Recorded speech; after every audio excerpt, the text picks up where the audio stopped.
Pensamiento del día, viernes 12 de diciembre. Empatía hacia los demás. En estas dos sencillas palabras, hacerse uno, está el secreto del diálogo, que puede engendrar la unidad. Hacerse uno con el interlocutor no es una táctica o un modo de actuar externo.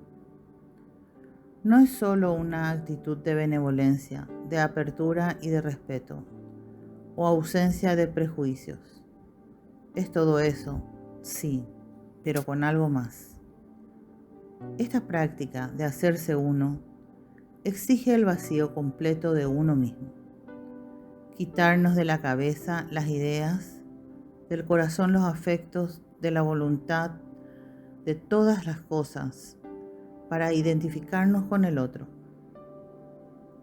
No se puede entrar en el alma de un hermano para comprenderlo y compartir su dolor o su alegría, si nuestro espíritu es rico de alguna preocupación, juicio o pensamiento, de cualquier cosa. Hacerse uno requiere espíritus pobres de espíritus para ser ricos de amor. Chiara Lubich.